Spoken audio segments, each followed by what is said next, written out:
Hey guys, how's it going on? And we're here today to do the score predictions for match week number 2 of the Premier League. I'm Luke, and I've got a lovely, lovely friend today in... The form of Jack. Hello. Hello. Right, so the first game is the 12:30 kickoff, Everton against West Brom. I get the feeling this could be quite a big scoreline.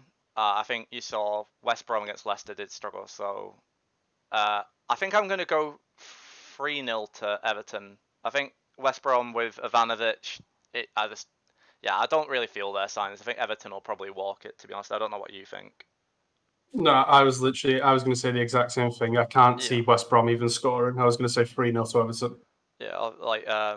There was a start for Premier League that James Rodriguez was the first player to create 5 chances on his debut, and you think that was against Spurs. So against a team like West Brom, who against Leicester did seem to struggle, I think you get the feeling that even if he's not having a field day, that like there's at least gonna a couple of players that would easily breach that defense. Yeah, easily. I think 3-0 West Brom would be lucky to keep it at that, to be honest. Yeah, could get a constellation depending on how Everton defend, but yeah, I think Everton look really strong against Tottenham. Yeah, Everton were the team that impressed me the most on the first day. Yeah, definitely. Right then, so moving into the 3 p.m. kickoffs, we have the first one, the 2 promoted clubs, the Leeds United and Fulham. I think you've got to look at this again. I think another match week one team who did really well in Leeds got quite unlucky, probably not to get a point against Liverpool, but I think they've got this. I think it'll be close again, but I definitely think Leeds will take maximum points. I'm going to say 3-1 to Leeds. I think it'll be quite a fun Yeah, game as well for the I'm going to neutral. say.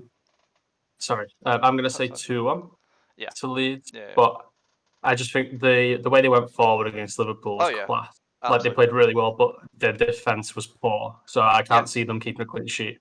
obviously, if they can get Liam Cooper back, I think that'll be potentially really good. And also been linked with Udinese midfielder Rodrigo de Paul, so potentially could be after we have recorded this, make a few signings to improve the team. But yeah, based on when we're recording, I reckon 2-1, 2-1 or 3-1. Yeah. Going to be an entertaining game for the neutrals. But yeah, I think it'll be a really entertaining game for everyone to watch. So then, Jack, here's one for you. Your team, United against Palace, 5:30 kickoff on a Saturday.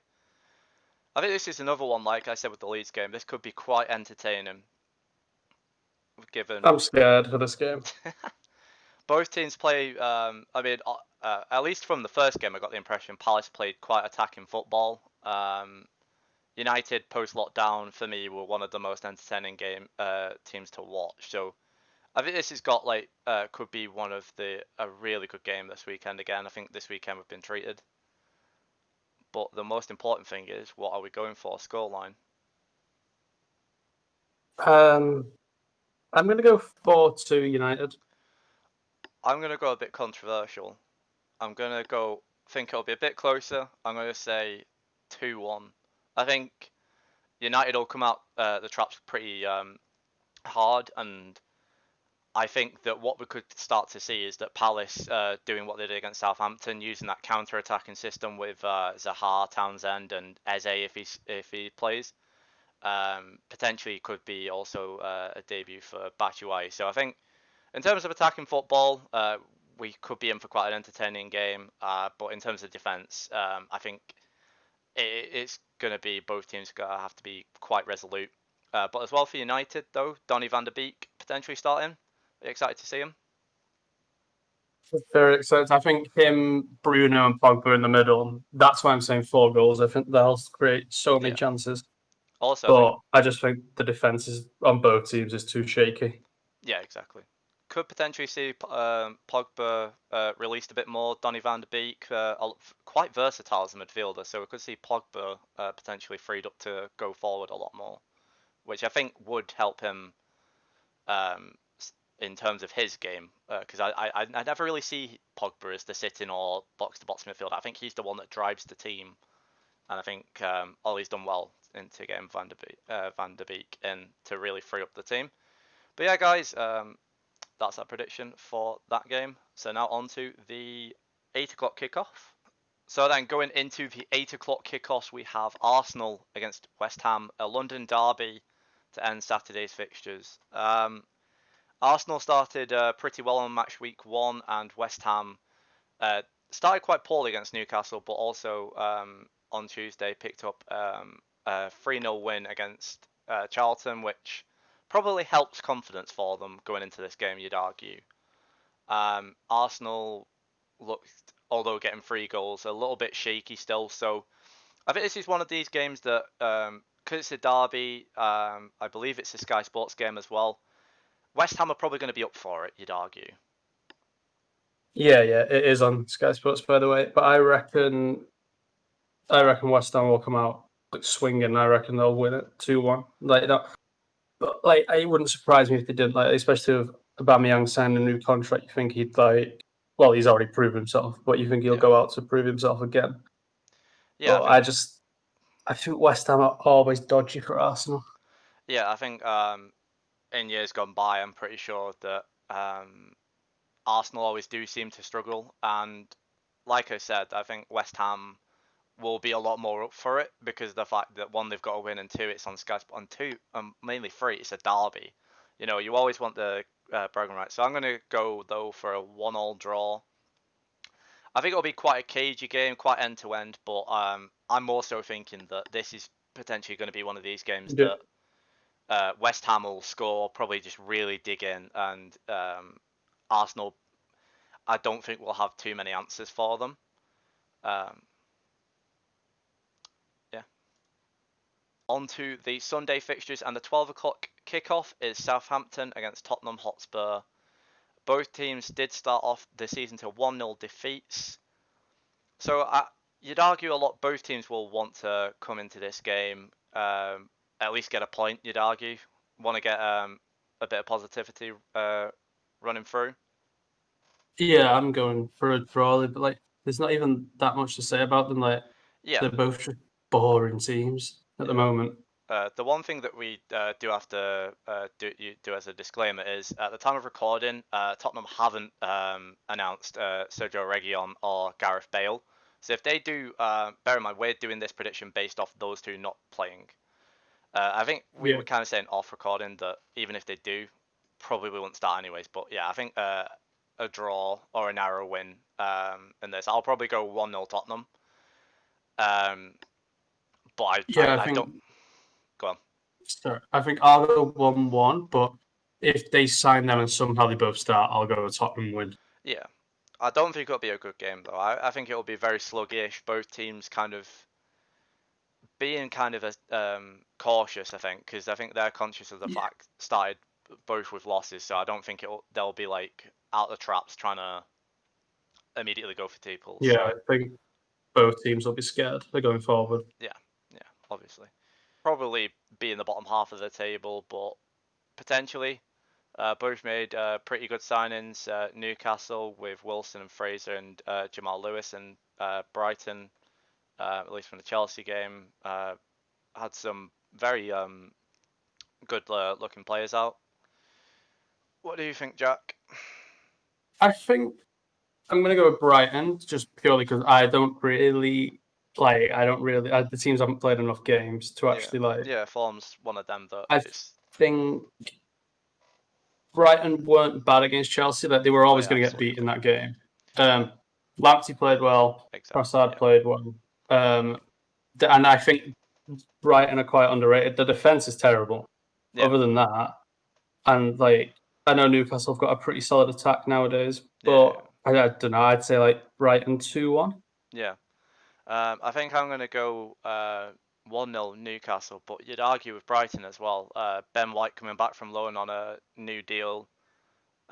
He was another one who I thought against Chelsea looked fairly comfortable on the ball, and I think Newcastle attack isn't Timo Werner, Kai Havertz, and I believe it's Hudson-Odoi who was playing. I could be wrong there, but you know, a lot of staff talent for Chelsea compared to Wilson, Fraser, and Saint Maximin. But obviously, at the time of recording, we don't really know whether he will actually be playing because he did pick up a knock against Newcastle's 1-0 win against Blackburn last night. But potentially will be a bit of a slugfest. I don't exactly think it will be a entertaining game, but yeah, I think there'll be goals in it. I think it'll be a boring game to watch if you're not a fan. Yeah, if you're not a Newcastle or Brighton fan, I don't really think it'll be a fun one to watch unless you're an avid Premier League watcher. I won't be watching that game. You're probably going to see I'd argue, a lot of goals in this. I think both teams attacking wise are amazing to watch, but I mean, I watched both of these games, these teams' first game. I know we were saying we don't really want to take too much into Fulham, but you can't look past it. Both teams look shaky at the back. I know Chelsea rumoured to be in for Edouard Mendy from Stade Rennes. So potentially could be a replacement for Kepa Arrizabalaga. Liverpool aren't really linked with anyone. Always the rumour mill of Wijnaldum to Barcelona, so potentially could be losing him. But I just think you look at the game and you go, to me, I think Chelsea will win. I think they look quite strong going forward, and I think Leeds kind of exposed that with Liverpool, that they can't really deal when teams are just coming with so many people. I just don't think they dealt with the press very well. So I'm going to go 3-2 to Chelsea, I think. I think there'll be goals. I think both teams defensively are fairly weak, but I do think that Chelsea will come out on top. Yeah, I think Chelsea as well. Like, the hardest thing isn't winning a league, it's retaining it. And still being competitive the year after. And I honestly think Liverpool will come in the top 3, but I wouldn't be surprised if they even finish third since they've won the league. Yeah. I don't mean like the start of the season. I mean like once they were confirmed champions, they have been bang average, like a average top 4 side. Potentially, Klopp not really having a control over how much the players are potentially celebrating there. Kind of losing their head and not retaining that kind of the hunger to go again type thing. And I know Jamie Carragher said it, but Van Dijk just looked arrogant. And there was something else. I mean, people say Liverpool got lucky against Leeds, and I disagree with that. Them penalties were penalties. Yeah. The handball one was definitely a pen for me. I think the penalty for the handball one is one that's unfortunate. It was definitely a penalty, but it's one of them. It's unfortunate to kind of concede, but... I know this isn't about Leeds, but that's one of the things I was going to say about Leeds is that I think they've got... Fulham and West Brom have been in the Prem recently. I think Leeds have got a lot to learn about the Prem, especially with VAR not being in the Championship. Yeah. You are going to get... every team is going to get screwed over and helped by VAR at a point. Yeah, I think VAR this season could be, again, quite a hot topic. Obviously, last season, even without the big break, VAR still took the headlines with... It's not really clear, VAR, but, I mean, I feel like that's probably a video in itself for us to talk about, I think. Yeah, it is. Going into this game, I think... Sorry, I didn't even say my score. I'd say 3-2 like you. I'd say the same, but I'd say Chelsea win. Game, but both teams defensively, at least, from that first match week, and as well from the fallout of last season, to me, just don't impress me defensively. But going forward, like we were saying, some of the best football you'll probably see in the Premier League. But it's which team can probably score more, you'd argue, rather than who can concede less. This is actually a funny story. I actually said this to my mate whilst we were watching the Leeds game, is that I think that's going to be Liverpool's whole season. Yeah. Of score more than you score 5, we'll score 6. Remember United under Fergie, we had good defences, but we always just outscored teams. If you look at, we conceded a lot. I think Liverpool will be like that this year. And we saw last season with Man City how that, to them, backfired in the end. You look at games that Man City threw away, like the 2-2 against Newcastle. It was a case of City going, we'll score more than you. And then what happens is they just ran out of time, and Newcastle got a really good point out of that. But I think that shows that mentality doesn't work. I think another thing with Liverpool is playing a pressing system. After a few seasons, like we saw with Spurs, will gas out. Yeah, I think Liverpool's issues will be like City's last year. They'll beat the small teams, but when City came up against United last year, we beat them 3 out of 4 times because You can outscore Brighton. You can't really outscore a team that actually scores a lot of goals. Yeah. I think another thing is now, which is different, is particularly kind of how teams will analyze the performance. Like you kind of said, the smaller teams don't have the budget to kind of go and get a load of people to tactically break down. But like the Chelsea will literally have probably at the minute loads of people just looking at that Liverpool performance going, there's where the mistakes were theirs. So that's another thing which I think could be Liverpool's undoing this year against the top six. But yeah, I think it's the fans, to be honest. I think Liverpool, as soon as COVID happened and that, the fans, they just didn't have any, like in the stadiums, and they were just bad. Obviously, Liverpool, like, say what you will about them, have an amazing atmosphere, and that will lift any team. Yeah. But 3-2 then for me, and you said 3-2 as well, right? Yeah. So that's, for us at least, that's the game that we will say that's the game to watch. Yeah, 100%.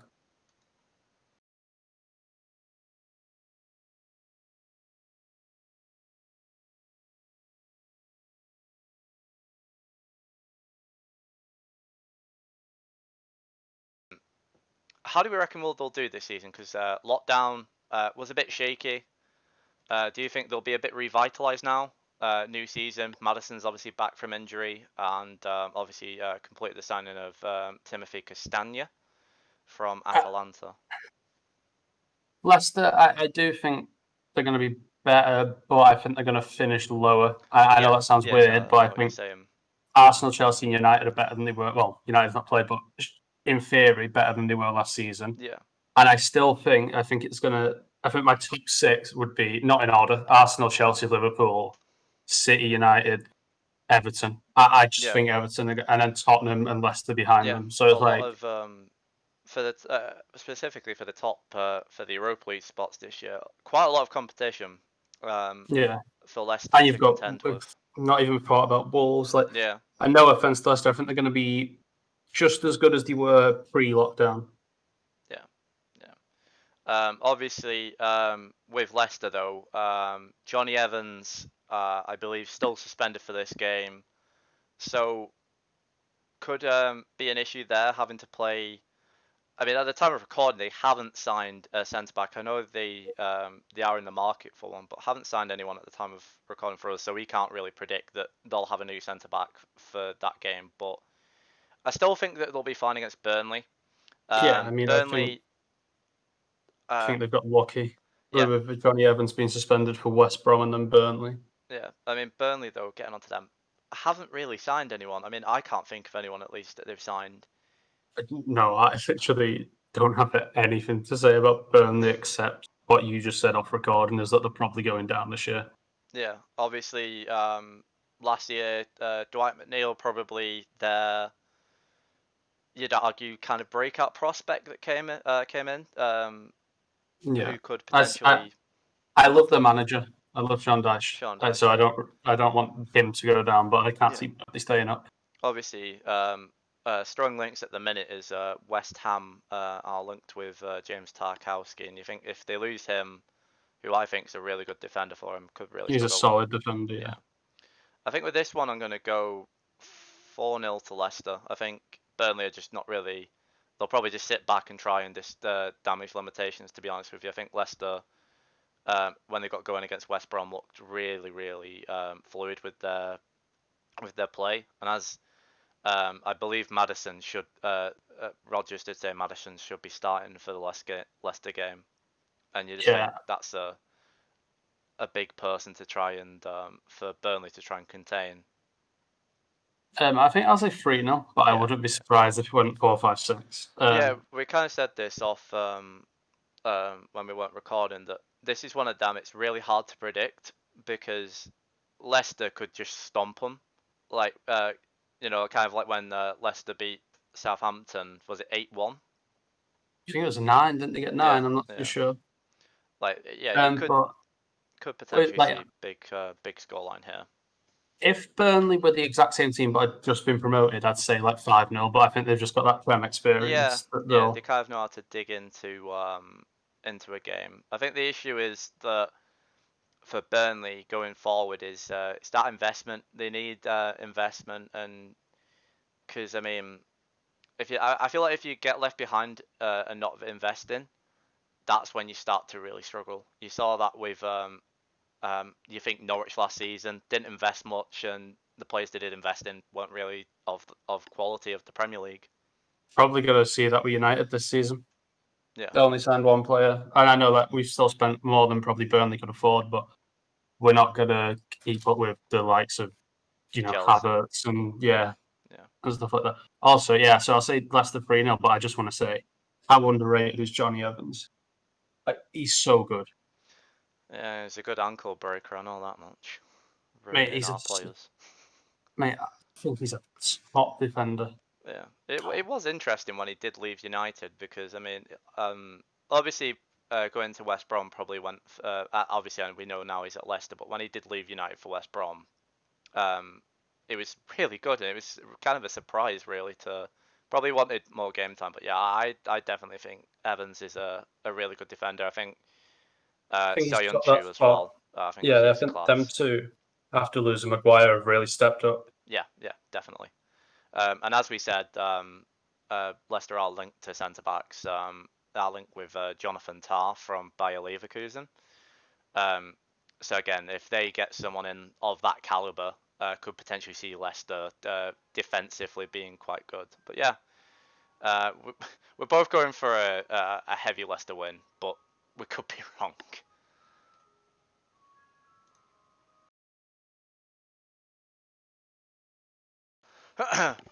So then, moving into Monday fixtures, we've got Aston Villa against Sheffield United. Probably probably a ball fest, this one, similar to the Brighton Newcastle game. Yeah. Let's say I would not recommend watching it unless you support Villa or Sheffield. Or do you just want to get the worth out your Sky Sports deal? Yeah, I think with Grealish staying, by the way, top bloke. He's stayed there for about 20 years now. If you count his youth time though. Yeah, Villa boy through and through. Yeah, I don't think he'll ever leave now, to be honest. And I think I'd go 1-0 Villa, but I don't know much about the signings any team's made. Yeah, obviously, this morning, Aston Villa for us were unveiled Emiliano Martinez from Arsenal, and have also quite a high-profile signing from the Championship in Ollie Watkins. Potentially, I do say that they still need more cover, but I think Watkins and Martinez for Villa, two good signings. Sheffield United haven't been as impressed. I think signing Bogle and Lowe from Derby, two quite good prospects on the wing backs. Could be good, but I just don't think they have much going forward, Sheffield United. And I think they're another team as well that dropped off massively after COVID. Could potentially get second season syndrome. Obviously, though, we could be. It might, they could. The Wolves game might have been a bit of a blip, and they could come out all guns blazing. We don't really know. Really, it's this early on in the season. Teams are going to be, I think, quite hard to predict at the lower end of the table of where they'll potentially finish. But yeah, I think Sheffield United, based off that Wolves performance and based off the signing so far, could very well get dragged into the relegation dogfight, I think, this season. Yeah.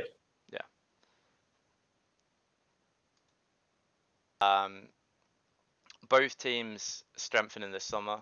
City signing Ferran Torres and Nathan Ake, and Wolves, as they usually do, signing some good Portuguese talent. It could be an interesting one, this game, I think.